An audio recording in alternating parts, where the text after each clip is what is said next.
வணக்கம். இன்றைக்கி நம்ம பார்க்க போகிற சமையல் என்னென்னு பார்த்தீங்கன்னா, ஒரு 8 வகையான லஞ்ச் பாக்ஸ் ரெசிபி தான் பார்க்க போகிறோம். இது எல்லாமே ரொம்ப ஈஸியாகவும் இருக்கும். பசங்களுக்கு இது மாதிரி செஞ்சு கொடுங்க, நல்லா விரும்பி சாப்பிடுவாங்க. ஸோ வாங்க, இந்த அருமையான 8 வகையான லஞ்ச் பாக்ஸ் ரெசிபி எப்படி செய்யலாங்கிறத பார்க்கலாம். இப்போ ஒரு பேன் எடுத்துக்கலாம். தேவையான அளவுக்கு எண்ணெய் விட்டுக்கலாம். இப்போ இதில் கொஞ்சமாக நெய் விட்டுக்கலாம். எண்ணெய் நல்லா சூடாயிருச்சு. ஒரு டீஸ்பூன் கடுகு சேர்த்துக்கலாம். ஒரு டீஸ்பூன் கூட சோம்பு சேர்த்துக்கலாம். ஒரு டீஸ்பூன் சீரகம் சேர்த்துக்கலாம். இப்போ இதில் கருவேப்பிலை சேர்த்துக்கலாம். 4 பல் பூண்டு தட்டி வச்சுருக்கேன், அதை சேர்த்துக்கலாம்.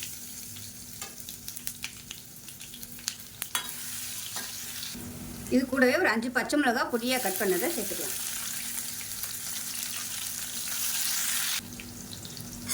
பச்சை மிளகாய் நல்லா வதங்கிருச்சு. பொடியாக கட் பண்ண வெங்காயம் சேர்த்துக்கலாம், ஒரு கைப்பிடி அளவுக்கு.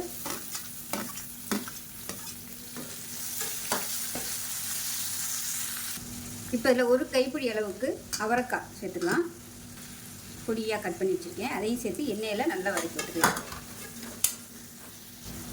அவரைக்காய்க்கு தேவையான உப்பு இதிலே சேர்த்துக்கலாம்.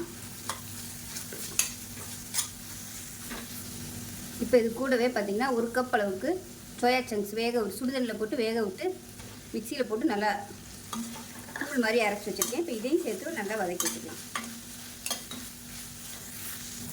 இப்போ இதில் 1/4 டீஸ்பூன் மஞ்சள்தூள் சேர்த்துக்கலாம். 1 டீஸ்பூன் மிளகாத்தூள் சேர்த்துக்கலாம். 2 டீஸ்பூன் மட்டன் மசாலா சேர்த்துக்கலாம். அவ்வளோதான். இப்போ வந்து நல்லா வதக்கி விட்டுக்கலாம். லோ ஃப்ளேமில் வச்சு நல்லா பச்சை வாசனை போக வதக்கிக்கலாம். இப்போ மசாலா எல்லாமே நல்லா வதங்கிடுச்சு. மீடியம் சைஸாக 2 தக்காளி பொடியாக கட் பண்ணதை சேர்த்து நல்லா மசியில் வதக்கி விட்டுக்கலாம். இதுக்கு பதிலாக நீங்கள் அரைச்சி ஊற்றினாலும் நல்லாயிருக்கும் டேஸ்ட்டு. இப்போ எல்லாமே நல்லா வதங்கிடுச்சு. இந்த தக்காளி மசிகிறதுக்காக கொஞ்சமாக ஒரு 1/4 டம்ளர் அளவுக்கு தண்ணி சேர்த்துக்கலாம். தண்ணி சேர்த்தோம்னா தக்காளி நல்லா அப்படியே மசிஞ்சு வந்துடும். நீங்கள் வந்து பொடியாக கட் பண்ணுறதுக்கு பதிலாக தக்காளி அடித்து ஊற்றுனீங்கன்னா நல்லா சூப்பராக இருக்கும் டேஸ்ட்டு. இப்போ வந்து மூடி வச்சிடலாம். இப்போ எப்படி இருக்குன்னு பார்க்கலாம். ஒரு தடவை நல்லா மிக்சிங் பண்ணிக்கோங்க. இந்த தக்காளி வந்து நல்லா மசிஞ்சு வரணும், அப்போ தான் நல்லா டேஸ்ட்டாக இருக்கும். இன்னும் ஒரு 2 நிமிஷம் சிம்லேயே விட்டுடலாம். அடி பிடிக்கிற மாதிரி இருந்துச்சுன்னா கொஞ்சமாக தண்ணி சேர்த்துக்கோங்க. எனக்கு வந்து தண்ணி தேவைப்படலை.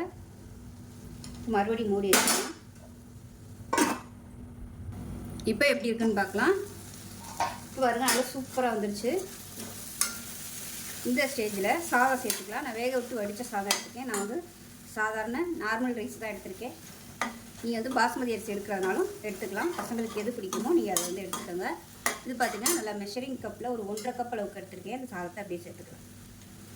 டேஸ்ட் பண்ணி பார்த்துக்கிட்டு நீங்கள் சாதம் கூடவோ குறைச்சோ சேர்த்துக்கலாம். மசாலா டேஸ்ட்டை பார்த்துக்கோங்க. சேர்த்துக்கிட்டு இன்னும் எக்ஸ்ட்ரா வேணும்னு தோணுச்சுன்னா கொஞ்சம் சேர்த்துக்கலாம். சாதம் இப்போ நல்லா பரட்டி விட்டுலாம். இப்போ இதுக்கு மேலாப்பில் நெய் கொஞ்சம் சேர்த்துக்கலாம்.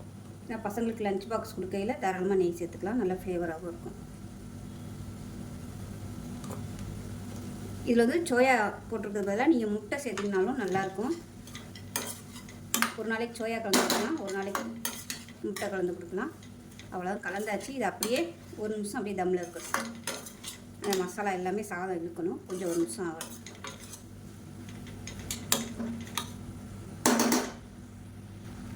மூடி வச்சிடலாம். தம்மில் கொஞ்சம் நேரம் இருக்கட்டும். இப்போ 1 நிமிஷம் தம்மில் விட்டாச்சு. அவ்வளோதான். இப்போ கேஸ் அமர்த்திடலாம்.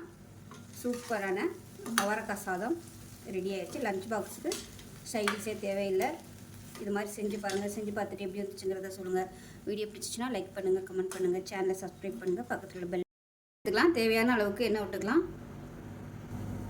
எண்ணெய் நல்லா சூடாயிருச்சு. இப்போ இதில் 1 டீஸ்பூன் போல் கடுகு சேர்த்துக்கலாம். 1 டீஸ்பூன் சீரகம் சேர்த்துக்கலாம். இது கூடவே கருவேப்பிலையில் சேர்த்துக்கலாம். பொடியாக கட் பண்ண பச்சை மிளகாய் 2 சேர்த்துக்கலாம். பச்சை மிளகாய் எண்ணெயில் நல்லா வதங்கட்டும். இப்போ மீடியம் சைஸாக 2 பெரிய வெங்காயம் நல்லா பொடியாக கட் பண்ணி வச்சுருக்கேன், அதை சேர்த்துக்கலாம்.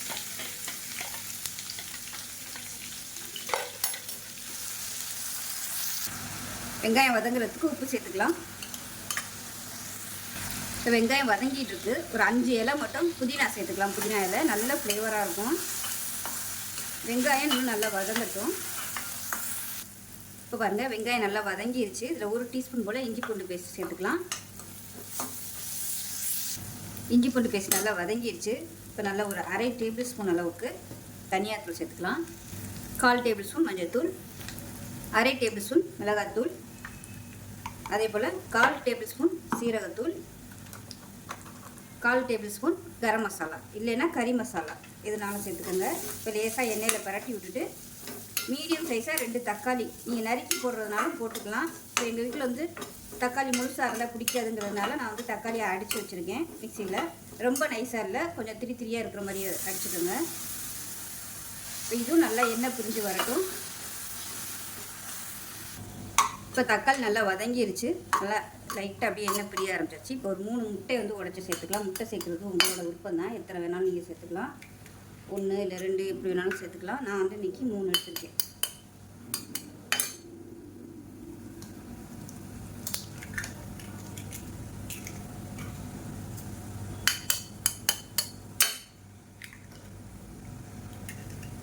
இந்த முட்டை கொஞ்சம் நேரம் வேகட்டும். முட்டை லைட்டாக வெந்துருச்சு. இப்போ அப்படியே பரட்டி விட்டுக்கலாம்.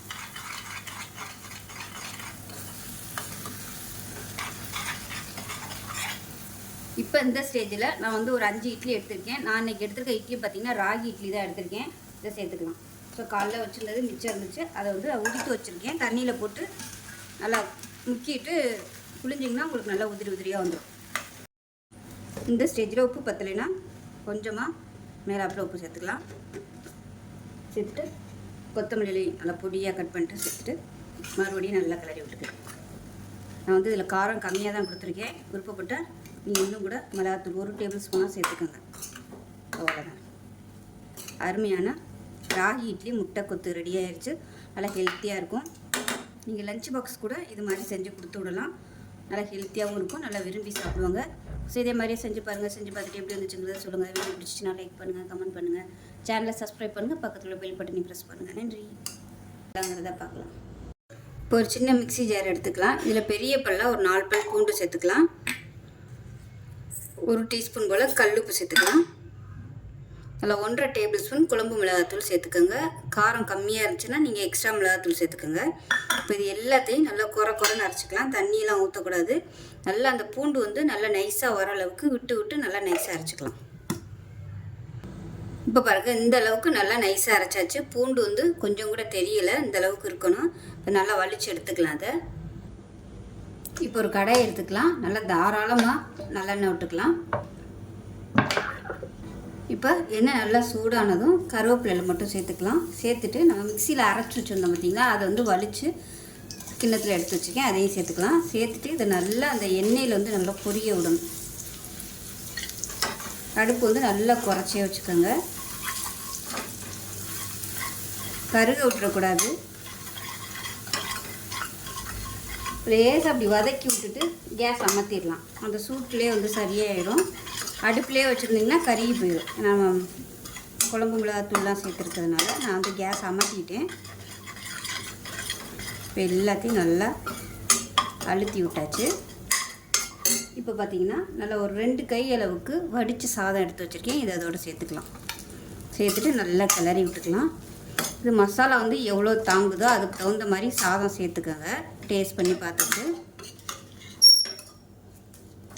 மசாலா அதிகம்தான் இருக்குது, அதனால் இன்னும் கொஞ்சம் சாதம் சேர்த்துக்கலாம்.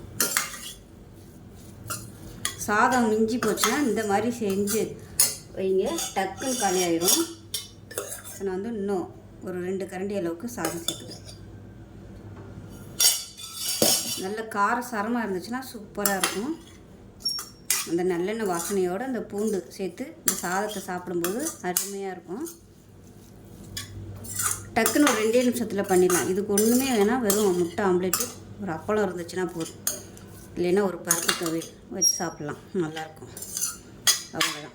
ஒரு அருமையான பூண்டு கார சாதம் ரெடி ஆயிடுச்சு.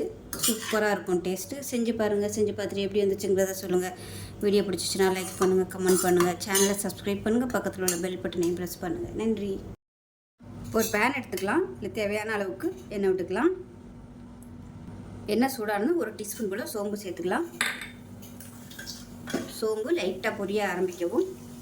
மீடியம் சைஸாக ஒரு பெரிய வெங்காயம் பொடியாக கட் பண்ணதை சேர்த்துக்கலாம்.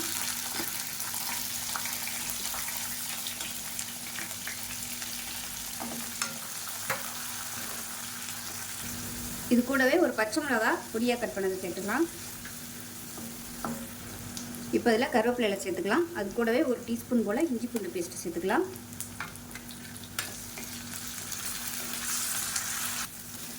இப்போ இதில் மீடியம் சைஸாக 2 தக்காளி 1-2 அரைச்சி வச்சுருக்கேன், இதை சேர்த்துக்கலாம். தக்காளி லேசாக வதங்கவும் 1/2 டேபிள் ஸ்பூன் தனியாத்தூள், அதே போல் 1/2 டேபிள் ஸ்பூன் மிளகாத்தூள், 1/4 table spoon garam masala, 1/4 table spoon மிளகுத்தூள். இது வந்து ஆப்ஷனல் தான். நான் வந்து மேஜிக் மசாலா சேர்த்துக்கேன். இது சேர்த்திங்கன்னா டேஸ்ட் நல்லாயிருக்கும். இது ஒரு நல்ல வித்தியாசமான ஃப்ளேவரும் கொடுக்கும். ஸோ இது கிடைச்சா யூஸ் பண்ணுங்கள், இல்லைன்னா ஒன்றும் பிரச்சனை இல்லை. ஈஸியாக டிபார்ட்மெண்ட் ஸ்டோரில் வந்து கிடைக்கும் பேக்கெட்டாக. எல்லாத்துக்குமே நம்ம யூஸ் பண்ணிக்கலாம். இந்த மாதிரி சாதம் கிளறும்போது சேர்த்தோம்னா பசங்களுக்கு நல்லா விரும்பி சாப்பிடுவாங்க. அடுப்பு குறைச்சி வச்சுட்டு நல்லா வதக்கி விட்டுக்கலாம். இப்போ இந்த மசாலாவுக்கு தேவையான உப்பு சேர்த்துக்கலாம். சேர்த்துட்டு நல்லா வதக்கியாச்சு. இப்போ பாருங்கள், லைட்டாக அப்படியே ஓரம்னா எண்ணெய் பிரிய ஆரம்பிக்குது. இந்த ஸ்டேஜில் காலிஃப்ளவர் பார்த்திங்கன்னா மெஷரிங் கப்பில் 1 கப் அளவுக்கு பொடியாக கட் பண்ணி எடுத்து வச்சுருக்கேன். இதை வந்து சுடுதண்ணியில் போட்டு வேக விட்டு எடுத்து வச்சுருக்கேன். இதை சேர்த்துக்கலாம். இப்போ இதையும் சேர்த்து நல்லா பரட்டி விட்டுக்கலாம்.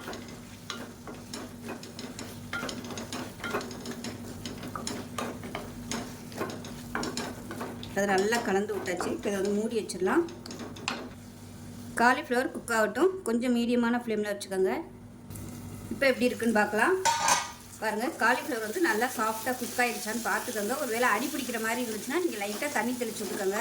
இப்போ எனக்கு வந்து நல்லா வெந்துருச்சு. காலிஃப்ளவர் நல்லா சாஃப்டாகிடுச்சு. இப்போ இது வந்து நல்லா இப்படி ஓரமாக ஒதுக்கி விட்டுட்டு 2 முட்டையை உடச்சி ஊற்றிக்கலாம்.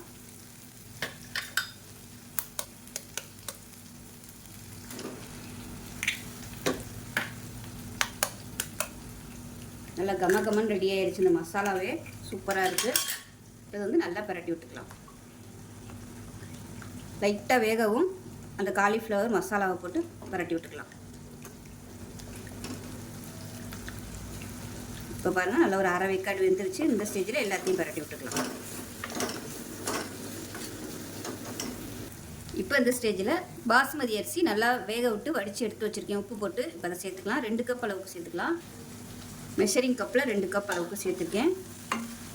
உங்களோட விருப்பம் தான். மசாலா டேஸ்ட் பண்ணி பார்த்துட்டு இன்னும் கொஞ்சம் சாதம் சேர்க்குறதுனாலும் சேர்த்துக்கோங்க.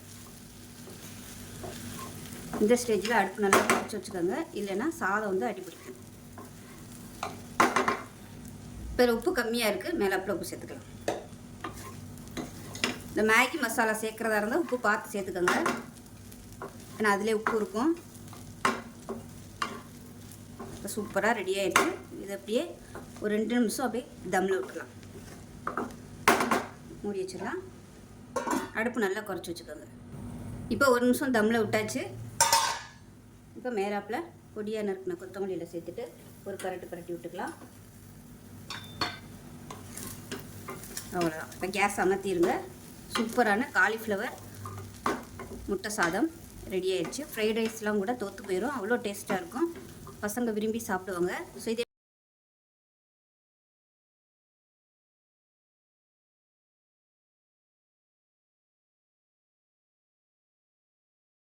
மிக்ஸி ஜார் எடுத்துக்கலாம். இதில் பார்த்தீங்கன்னா அதில் ஒரு 1/2 டேபிள் ஸ்பூன் அளவுக்கு மிளகு சேர்த்துக்கலாம், மிளகுத்தூள். இப்போ இதில் ஒரு 5 பல் பூண்டு, நல்லா ஒரு 3 பச்சை மிளகாய் கட் பண்ணி வச்சுருக்கேன், அதை சேர்த்துக்கலாம். இப்போ அதை வந்து நல்லா அரைச்சிக்கலாம். இப்போ ஒரு கடாய் எடுத்துக்கலாம். இதில் தேவையான அளவுக்கு எண்ணெய் விட்டுக்கலாம். எண்ணெய் சூடாகவும் 1 டேபிள் ஸ்பூன் கடலைப்பருப்பு சேர்த்துக்கலாம். 1/2 டேபிள் ஸ்பூன் உளுந்து சேர்த்துக்கலாம்.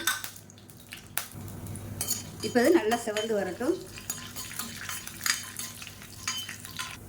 இப்போ லேசாக செவக்க ஆரம்பிச்சிருச்சு. இப்போ 1 டீஸ்பூன் போல் கடுகு சேர்த்துக்கலாம்.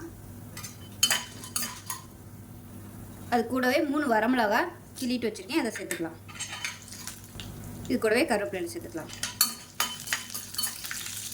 இப்போ மீடியம் சைஸாக ஒரு பெரிய வெங்காயம் நீளமான நறுக்கினதை சேர்த்துக்கலாம். இந்த வெங்காயத்துக்கு தேவையான உப்பு சேர்த்துக்கலாம். இப்போ பாருங்கள் வெங்காயம் நல்லா வதங்கிடுச்சு. இப்போ நம்ம அரைச்சி வச்சுருக்க இந்த பச்சை மிளகா பூண்டு மிளகு பேஸ்ட்டை சேர்த்துக்கலாம். சளி பிரச்சனை இருக்கும்போது இது மாதிரி பசங்களுக்கு செஞ்சு கொடுங்க, நல்லா விரும்பி சாப்பிடுவாங்க. பச்சை மிளகா காரத்தை குறைச்சிட்டு கூட நீங்கள் மிளகு அதிகப்படுத்திக்கலாம். இப்போ நல்லா ஒரு 2 நிமிஷம் வதக்கி வச்சுக்கலாம். இப்போ பாருங்கள் நல்லா வதக்கியாச்சு. இப்போ மெஷரிங் கப்பில் 2 கப் அளவுக்கு சாதம் பாஸ்மதி அரிசி வடிச்சிட்டு சேர்த்துருக்கேன். 2 கப் அளவுக்கு சேர்த்துக்கலாம். நல்லா உப்பு போட்டு வடிச்சிருக்கேன். இதை சேர்த்துட்டு நல்லா மிக்ஸ் பண்ணிக்கலாம். தேவைப்பட்டால் இன்னும் கூட நீங்கள் சாதம் சேர்த்துக்கலாம்.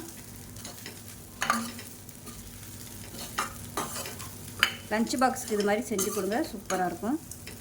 இப்போ இதில் பார்த்தீங்கன்னா 3 முட்டை வேக விட்டு இந்த மாதிரி கட் பண்ணி வச்சுருக்கேன் சின்ன சின்னதாக. இதையும் இதோட அப்படியே சேர்த்துக்கலாம்.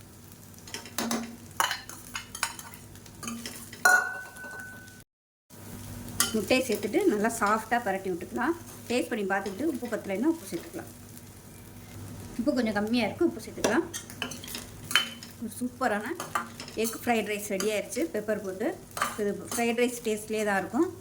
இது மாதிரி செஞ்சு கொடுங்க, நல்லா விரும்பி சாப்பிடுவாங்க. லஞ்ச் பாக்ஸுக்கு கொடுக்குறதுக்கு நல்ல ஒரு ஹெல்த்தியான ரெசிபி. ஸோ அவ்வளோதான். இதே மாதிரியே செஞ்சு பாருங்கள். செஞ்சு பார்த்துட்டு எப்படி இருந்துச்சுங்கிறத சொல்லுங்கள். வீடியோ பிடிச்சிச்சின்னா லைக் பண்ணுங்கள், கமெண்ட் பண்ணுங்கள், சேனலை சப்ஸ்கிரைப் பண்ணுங்கள், பக்கத்தில் உள்ள பெல் பட்டனையும் ப்ரெஸ் பண்ணுங்கள். நன்றி. பார்க்கலாம். இப்போ பார்த்தீங்கன்னா ஒரு 400 கிராம், இப்போ ஒரு தட்டில் 400 கிராம் அளவுக்கு பன்னீர் எடுத்திருக்கேன். உங்களோட விருப்பம் தான், நீங்கள் எவ்வளோ யூஸ் பண்ணுறதுனாலும் யூஸ் பண்ணிக்கலாம். நான் வந்து இன்றைக்கி ஒரு 1/4 கிலோ அளவுக்கு அரிசி எடுத்திருக்கேன். இப்போ தேவையான அளவுக்கு மிளகாத்தூள் சேர்த்துக்கலாம். இதில் உப்பு கொஞ்சமாக சேர்த்துக்கலாம். இது கூடவே கறி மசாலா பவுடர், கறி மசாலா இல்லைன்னா மட்டன் மசாலா, சிக்கன் மசாலா எது இருக்கோ அது நீங்கள் யூஸ் பண்ணிக்கலாம். இது சும்மா ஒரு ஃப்ளேவருக்காக மட்டும்தான்.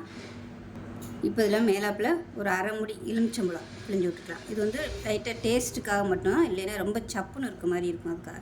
இப்போ இது எல்லாத்தையும் சாஃப்டாக அப்படியே பிசைஞ்சு விட்டுக்கலாம். ரொம்ப போட்டு பிசைஞ்சோம்னா உடஞ்சிரும். அதனால் மெதுவாக அப்படியே இல்லை, இந்த மசாலா மட்டும் கோட்டிங் ஆகிற மாதிரி பரட்டி விட்டுட்டு இப்போ இது எல்லாத்தையும் நம்ம எண்ணெயில் போட்டு பொரிக்கணும். அதை டீப் ஃப்ரை பண்ணாமல் சேலை ஃப்ரை மாதிரி தோசைக்கல்ல சுட்டு எடுப்போம்ல, அது மாதிரி போட்டு நல்லா ரோஸ்டடாக பொரிச்சு எடுத்துகிட்டு பார்க்கலாம். இப்போ என்ன நல்லா சூடாயிருச்சு. இப்போ பன்னீர் எல்லாத்தையுமே நல்லா ஃப்ரை பண்ணி எடுத்துகிட்டு பார்க்கலாம். நல்லா எல்லா சைடும் நல்லா ரோஸ்ட் ஆகி வர மாதிரி பரட்டி பரட்டி விட்டுட்டு எடுத்துகிட்டு பார்க்கலாம். இப்போ பன்னீர் பிரியாணி பண்ணுறதுக்கு ஒரு பாத்திரம் எடுத்திருக்கேன். தேங்காய் எண்ணெய், கடலெண்ணெய், நெய் இது 3 கலந்து ஒரு 75 ml அளவுக்கு எடுத்திருக்கேன். இதை சேர்த்துக்கலாம். எண்ணெய் நல்லா சூடாயிருச்சு. மீடியம் சைஸாக 2 பெரிய வெங்காயம் நீளமாக நறுக்குனதை சேர்த்துக்கலாம். இது கூடவே புதினா இலையும் சேர்த்துக்கலாம். எண்ணெயிலே சேர்த்துட்டோம்னா நல்லா ஃப்ளேவர் இறங்கிடும், நல்லாயிருக்கும்.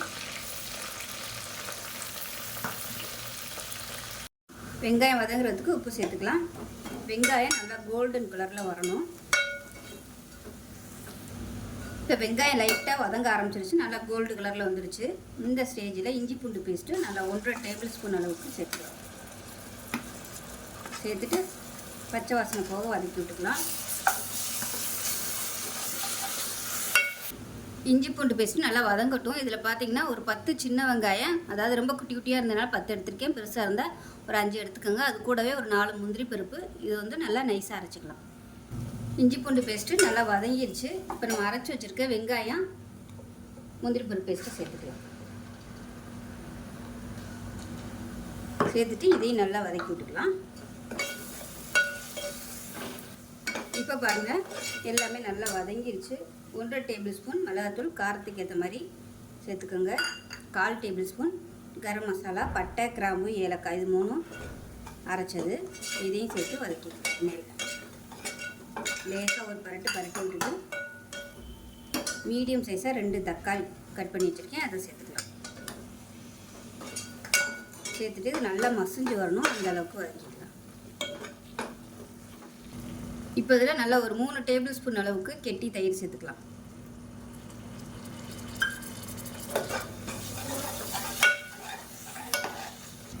இப்போ பாருங்கள் நல்லா எண்ணெய் பிரிஞ்சு வர ஆரம்பிச்சிருச்சு. இந்த ஸ்டேஜில் 2 டம்ளர் அளவுக்கு தண்ணி சேர்த்துக்கலாம். நான் வந்து 1 டம்ளர் அளவுக்கு அரிசி எடுத்தேன். அதுக்கு 2 பங்கு தண்ணி வச்சுருக்கேன். ஏன்னா தம் போட போகிறோம், அதனால் 2 பங்கு வச்சோம்னா தான் கரெக்டாக வரும். இப்போ அந்த தண்ணி வந்து நல்லா கொதிக்கும். இப்போ இதில் உப்பு சேர்த்துக்கலாம். இன்றைக்கி நான் எடுத்துருக்க அரிசி பார்த்திங்கன்னா துளசி அரிசி தான் எடுத்திருக்கேன். இது நல்லா 1 மணி நேரம் ஊற வச்சுட்டேன். இப்போ ஊற வச்சுட்டு தண்ணியை இருத்து வச்சுருக்கேன். இப்போ தண்ணி வடியட்டும். இது கொதிக்கவும் இந்த அரிசியை சேர்த்துக்கலாம். துளசி அரிசிக்கு வந்து 2 டம்ளர் தண்ணி வச்சோம்னா தான் நல்லாயிருக்கும். அதாவது 1 டம்ளருக்கு 2 டம்ளர் தண்ணி வைக்கணும். இப்போ வந்து கொதிக்கட்டும். இப்போ இதில் ஒரு 3 பச்சை மிளகாயை கீறிட்டு அப்படியே சேர்த்துக்கலாம். இது கூடவே பொடியாக கட் பண்ண கொத்தமல்லியும் சேர்த்துக்கலாம். இது எல்லாமே சேர்ந்து கொதி வரட்டும். தண்ணி நல்லா கொதிச்சிருச்சு. நல்லா 1 நிமிஷமாக கொதிக்க விட்டாச்சு. இப்போ நம்ம ஊற வச்சுருக்கிற அரிசியை சேர்த்துக்கலாம். தண்ணி 1 நிமிஷம் கொதிச்சதுக்கப்புறம் அரிசியை சேர்த்துக்கோங்க. நல்லா கொதிக்க விட்டோம்னா தான் அந்த வெங்காயம், தக்காளி, எசன்ஸ் எல்லாமே இந்த தண்ணியில் இறங்கும்.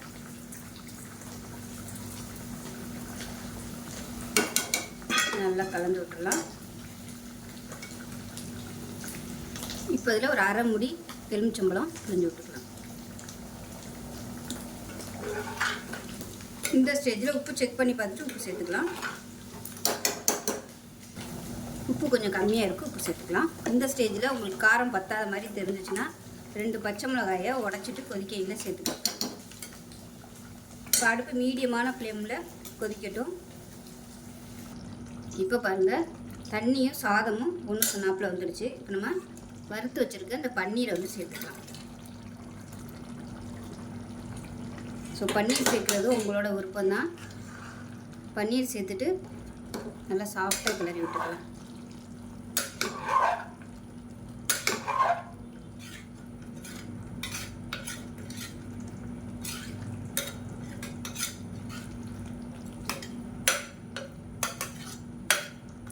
இந்த மாதிரி நல்லா ப்ரெஸ் பண்ணி விட்டுட்டு இப்போ நம்ம தம் போட்டுடலாம். உப்பு காரம்லாம் செக் பண்ணி பார்த்துக்கோங்க. இந்த பன்னீர் பொரிச்ச எண்ணெய் அதை வேஸ்ட்டாக்க வேணாம், நான் அப்படியே அது மேலே விட்டுக்கிறேன்.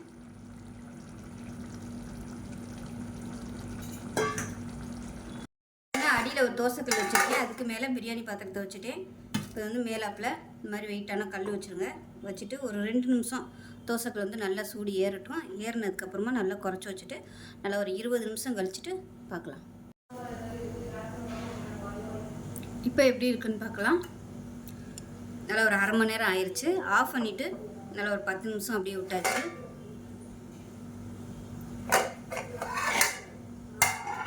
பாருங்க, சூப்பராக வந்துருச்சு. இப்போ கீழே இருந்து நல்லா அப்படியே கிளறி விட்டுக்கலாம். அவ்வளோதான், அருமையான திண்டுக்கல் ஸ்டைலில் பன்னீர் பிரியாணி ரெடி ஆயிடுச்சு. ஸோ லஞ்ச் பாக்ஸ்லாம் சூப்பராக இருக்கும். இதே மாதிரியே செஞ்சு பாருங்கள். செஞ்சு பார்த்துட்டு எப்படி வந்துச்சுங்கிறத சொல்லுங்கள். வீடியோ பிடிச்சிச்சின்னா லைக் பண்ணுங்கள், கமெண்ட் பண்ணுங்கள், சேனலை சப்ஸ்கிரைப் பண்ணுங்கள், பக்கத்தில் உள்ள பெல் பட்டனையும் ப்ரெஸ் பண்ணுங்கள். நன்றி.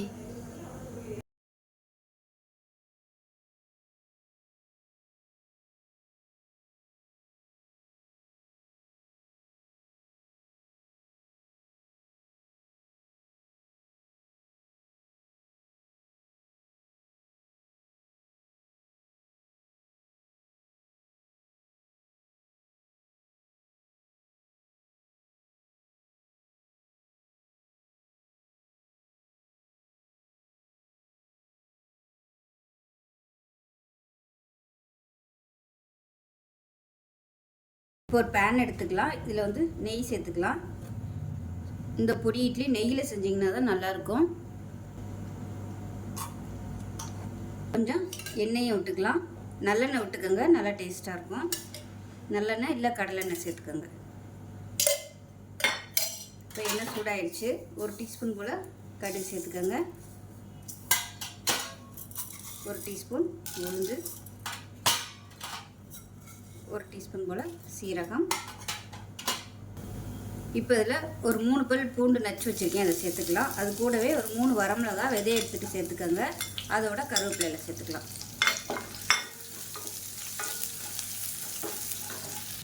இப்போ இதில் பெருங்காயம் சேர்த்துக்கலாம். பூண்டு வந்து நல்லா அப்படியே ப்ரௌன் கலரில் வரணும். பூண்டு நல்லா வதங்கிருச்சு. 2 இட்லி எடுத்திருக்கேன். நல்லா சின்ன சின்னதாக கட் பண்ணிவிட்டு அதை சேர்த்துக்கலாம். இந்த எண்ணெயில் கொஞ்சம் நல்லா பரட்டி விட்டுக்கலாம்.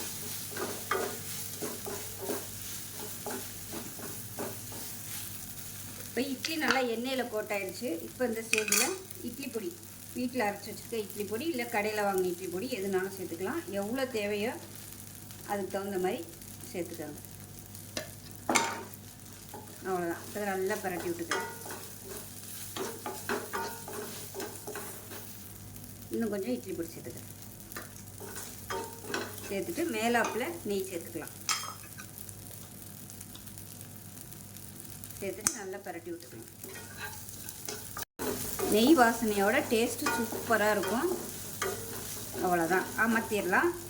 இப்போ நமக்கு அருமையான நெய் மணக்க பூண்டு பொடி இட்லி ரெடி ஆயிடுச்சு. ஸோ இந்த வீடியோ பிடிச்சிச்சுன்னா லைக் பண்ணுங்கள், கமெண்ட் பண்ணுங்கள், சேனலை சப்ஸ்கிரைப் பண்ணுங்கள், பக்கத்தில் உள்ள பெல் பட்டனையும் ப்ரெஸ் பண்ணுங்கள். நன்றி.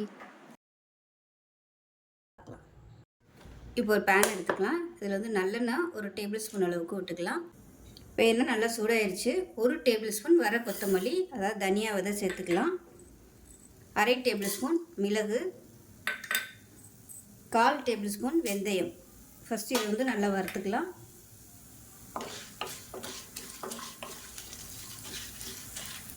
இப்போ இதில் ஒரு கொத்து கருவேப்பிலையில் சேர்த்துக்கலாம். இப்போ இது கூடவே ஒரு 7 வரமிளகா சேர்த்துக்கலாம். இது வந்து சின்ன வரமிளகாய் இருக்குது, அதனால் 7 எடுத்துருக்கேன். இல்லைன்னா ஒரு 4 இல்லை 5 எடுத்துக்கோங்க பெருசாக இருந்துச்சுன்னா. இப்போ இது கூடவே 1 டேபிள் ஸ்பூன் கருப்பு வெள்ளையில் இருந்தாலும் சேர்த்துக்கலாம். தனியாலாம் நல்லா கொஞ்சம் வறுபட்டதுக்கப்புறமா எள்ளு சேர்த்துக்கோங்க.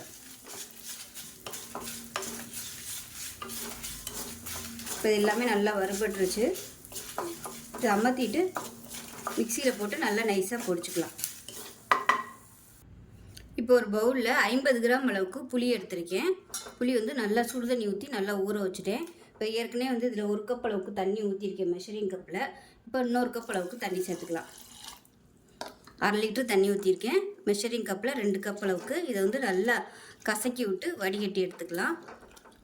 இப்போ கரைச்சி எடுத்தாச்சு. இப்போ இதில் ஒரு 1/4 டேபிள் ஸ்பூன் மஞ்சள்தூள் சேர்த்துக்கலாம். இப்போ ஒரு பேன் எடுத்துக்கலாம். நல்லெண்ணெய் சேர்த்துக்கலாம். நல்லா தாராளமாகவே நல்லெண்ணெய் சேர்த்துக்கலாம். இப்போ எண்ணெய் நல்லா சூடாயிடுச்சு. கடுகு நல்லா ஒரு 2 டீஸ்பூன் போல் சேர்த்துக்கோங்க. இதே போல் உளுந்து ஒரு 1/4 டேபிள் ஸ்பூன் சேர்த்துக்கலாம். நல்லா 1 டேபிள் ஸ்பூன் கடலைப்பருப்பு சேர்த்துக்கலாம். நல்லா ஒரு 5 டேபிள் ஸ்பூன் வேர்க்கடலை, பச்சை வேர்க்கடலை சேர்த்துக்கலாம். இது கூடவே ஒரு 2 கொத்து கருவேப்பிலை சேர்த்துக்கலாம். ஒரு 8 வரமிளகா விதையெல்லாம் எடுத்து வச்சுருக்கேன். இப்போ அதையும் சேர்த்துக்கலாம்.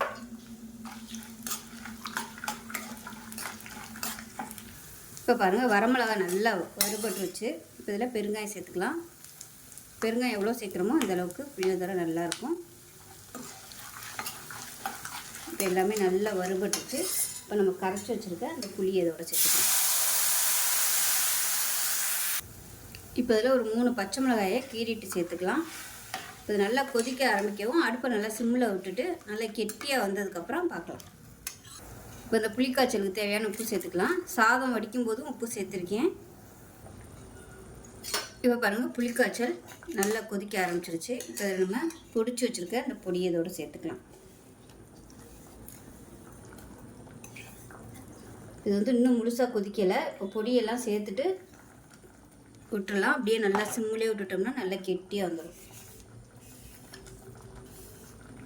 அவ்வளோதான். இப்போ கலந்து விட்டுடலாம். கலந்து விட்டுட்டு அப்படியே கொதிக்க விட்டுறலாம். கொஞ்சம் நரன்னு இருக்கிற மாதிரியே அரைச்சிக்கோங்க. அப்போ தான் அந்த புளியோதரை சாப்பிடையில அந்த ஃப்ளேவர் வந்து நல்லாயிருக்கும். இப்போ பார்த்தீங்கன்னா மெஷரிங் கப்பில் 2 கப் அளவுக்கு அரிசி எடுத்து நல்லா ஊற வச்சுட்டு ஒரு 10 நிமிஷம் ஊற வச்சுட்டு உப்பு போட்டு நல்லா உதிரியாக வடித்து வச்சுருக்கேன் பச்சரிசி. இது வந்து சாப்பாட்டுக்கு பச்சரிசி, அதாவது பொங்கல் பண்ணுற பொடி பச்சரிசி எடுத்திருக்கேன். நீங்கள் எந்த அரிசி வேணாலும் யூஸ் பண்ணிக்கலாம். இதில் வந்து நல்லெண்ணெய் ஊற்றி கலந்து வச்சுருக்கேன். இந்த மொத்த அளவு பார்த்திங்கன்னா 1/2 கிலோ அரிசியில் வந்து நான் செஞ்சுருக்கேன். இந்த அளவு கரெக்டாக வரும். 2 தான் கலந்து வச்சுருக்கிறேன், தின்றதுக்கு வசதியாக இருக்குங்கிறதுக்காக. இப்போ நம்ம ரெடி பண்ணி வச்சுருக்கேன் அந்த புளிக்காய்ச்சலை இதில் சேர்த்துக்கலாம். ஸோ புளிக்காய்ச்சலை வந்து நான் வெல்லம் போட்டது மிஸ் ஆயிடுச்சு, நீங்கள் சேர்த்துக்கோங்க. பிடிக்காதவங்க விட்டுடலாம். இதை நல்லா கலந்து விட்டுக்கலாம்.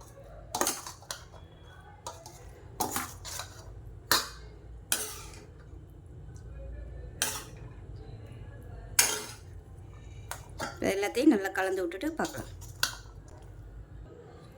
இப்போ பாருங்கள் எல்லாமே மிக்ஸ் பண்ணிட்டேன். உப்பு காரம்லாம் கரெக்டாக இருக்குது. சாதம் வடிக்கையில் உப்பு போட்டதுனால கரெக்டான அளவில் இருக்குது. ஸோ ரொம்ப ஈஸியான இந்த புளியோதரையை நீங்களும் செஞ்சு பாருங்கள். செஞ்சு பார்த்துட்டு எப்படி இருந்துச்சுங்கிறத சொல்லுங்கள். வீடியோ பிடிச்சிச்சின்னா லைக் பண்ணுங்கள், கமெண்ட் பண்ணுங்கள், சேனலை சப்ஸ்கிரைப் பண்ணுங்கள், பக்கத்தில் உள்ள பெல் பட்டனையும் ப்ரெஸ் பண்ணுங்கள். நன்றி.